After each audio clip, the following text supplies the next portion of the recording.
కార్తీక మాసం. చాంద్రమానం ప్రకారం కార్తీక మాసం 8వది, శరదృతువులో 2వ మాసం.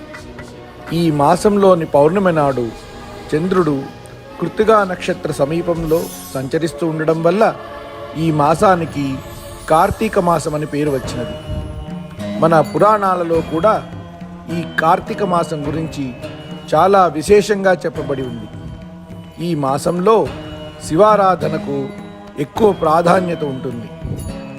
ఆ దేవదేవుడైన పరమశివుని ఈ మాసంలో నిష్ఠతో ఆరాధించడం వల్ల భక్తుల మనోభీష్టాలు నెరవేరడం మాత్రమే కాకుండా ఆ పరమశివుని కృపా కటాక్షమునకు పాత్రులవుదురు.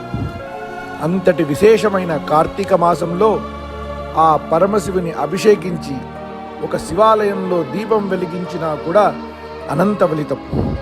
అటువంటి మహిమాన్వితమైన ఈ కార్తీక మాసంలో మన అనంతపురంలో వెలిసిన శివకోటి ఆలయంలో వెలిసిన మరకతలింగమైన శ్రీ శివకామేశ్వర స్వామి వారికి 4 సోమవారాలు, పౌర్ణమి, మాస శివరాత్రి రోజులలో పగలు రుద్రాభిషేకములు, సాయంకాలం రుద్రాభిషేక బిల్వార్చన, రాజోపచారములు, ప్రత్యేక అలంకారములు మరియు పౌర్ణమి నాడు సాయంత్రం 6 గంటలకు భక్తుల గోత్రనామములచే అమృత పాశుపత రుద్రాభిషేకము, బిల్వార్చనలు, రాజోపచార పూజలు, నూతనముగా నిర్మించిన షోడశ స్తంభ మండపమునందు మహాపూజ సేవాదారుల స్వహస్తములతో శివలింగమునకు క్షీరాభిషేకము, షోడశోపచార పూజలు చేయించి జ్వాలాతోరణము క్రిందగా ప్రదక్షిణ జరిపింపబడును.